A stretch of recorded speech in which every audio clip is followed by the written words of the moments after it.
ছেলেটির নাম চাঁদ, আর ইনি চাঁদের কাকা সজল। চাঁদের বাবা মা বলতে কেউ নাই। চাঁদের জন্মের আগেই তার বাবা মা মারা যায় এবং জন্মের কিছুদিন পরেই মা মারা যায়। চাঁদ এখন তার কাকা সজল মিয়ার সাথে থাকে। সজল মিয়া খুবই খারাপ মনের মানুষ, চাঁদকে অনেক নির্যাতন করে। কিরে, আর কতক্ষণ লাগবে? তোর এই কাজ করতেই যদি সারাদিন চলে যায়, তাহলে বাকি কাজগুলো করবে কে? কাকা, আমায় বকবেন না, আমি সব কাজ তাড়াতাড়ি সেরে ফেলবো। আচ্ছা ঠিক আছে, আর যদি কোনো কাজ বাকি থাকে তাহলে তোর খাওয়া দাওয়া বন্ধ। যখন কাজগুলো করা হয়ে যাবে তারপর খাবার পাবি, এর আগে নয়। এই কথা বলে সজল মিয়া সেখান থেকে চলে যায়। চাঁদ সারাদিনের কাজ শেষ করে রাতের বেলা একটু বিশ্রাম করছিল। তখনই তার কাকা মানে সজল মিয়া আসে এবং চাঁদকে বলে, কিরে বেটা, কাজ কাম বাদ দিয়ে এখানে সময় কাটাচ্ছিস? সারাদিন শুধু কাজে ফাঁকি দেওয়ার ধান্দা, হ্যাঁ? কাকা, আমি তো এইমাত্র সব কাজ শেষ করে এলাম। কি মুখে মুখে তর্ক করা? দাঁড়া, এই মাসের মাইনে তোকে দেব না, বুঝেছিস? না না কাকা, আমার ভুল হয়ে গিয়েছে, আমাকে ক্ষমা করে দিন। আপনি আমাকে যেভাবে বলবেন আমি সেইভাবে কাজ করব, তারপরেও আমার মাইনেটা বন্ধ করবেন না। আচ্ছা শোন, আমার পান শেষ হয়ে গেছে। জঙ্গলের ওই পাশে আমার বন্ধু রেশাদ থাকে, ওই বাড়ি থেকে আমার জন্য একটু পান নিয়ে আয়। বলছিলাম কি কাকা, এখনই আনতে হবে? হ্যাঁ, আমার এখনই লাগবে, আর না হলে আমি কি পান বাদ দিয়ে গাছের পাতা চিবাবো? হ্যাঁ, গাধা কোথাকার! যা যা, এখনই বেরিয়ে পড়, আর দেরি করিস নে। কাকা, বলছিলাম কি, এখন তো অনেক সন্ধ্যা নেমে এসেছে, আর এমনিতেও আপনি তো জানেন এই জঙ্গল কত ভয়ঙ্কর হয়ে ওঠে। আচ্ছা, শুধু কি তোর জন্য ভয়ঙ্কর হয়ে ওঠে? হ্যাঁ, তুই কিন্তু আবার আমার মুখের উপরে কথা বলছিস। তোকে চুপচাপ যা বলছি তাই শোন, আর না হলে... ঠিক আছে কাকা, আমি যাচ্ছি।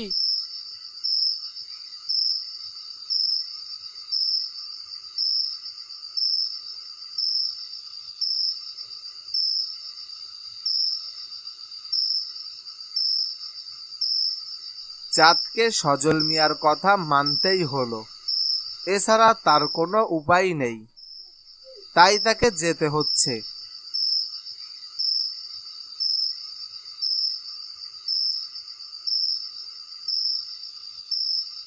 অবশেষে সে রেশাদের বাড়ি চলে আসে। আরে চাঁদ যে, কি হয়েছে? রাত বেরাত এখন আমার কাছে কি হয়েছে বলো? আরে কাকা, আমাকে সজল কাকা পাঠিয়েছে আপনার কাছে পান নিয়ে আসার জন্য, তাই আমাকে একটু তাড়াতাড়ি দেন, আর না হলে আমি ফেরত যেতে পারবো না। আরে সে তো দেখছে খুবই নাছোড় বান্দা। যাই হোক, এখন তো আমার কাছে পান নেই, তাই তুমি বাড়ি ফিরে যাও, কাল আমি পান পাঠিয়ে দিব। তারপর চাঁদ আবারও রওনা দেয় সেই জঙ্গলের রাস্তা দিয়ে।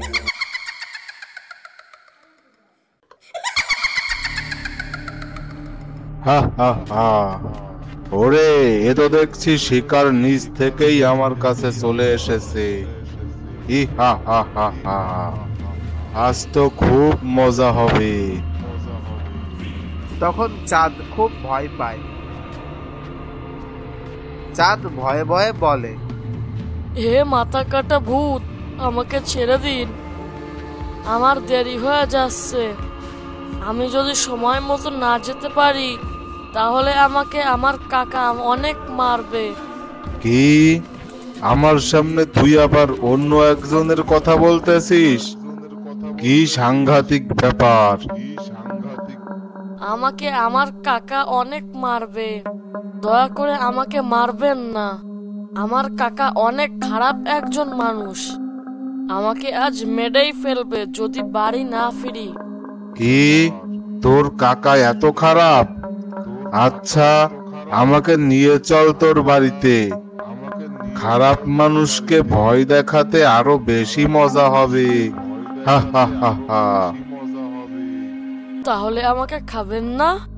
আরে পাগল না, আমার তো শরীরটাই নেই, আমি তোকে খেয়ে কি করব?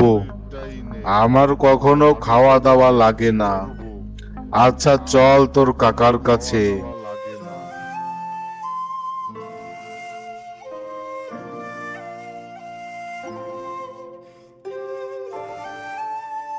এতক্ষণে তোর আসার সময় হলো? আজ মেরে তোর পিঠের চামড়া তুলে নেব। তোকে বলেছি যাবি আর আসবি, শুধু কাজে ফাঁকি দেওয়া।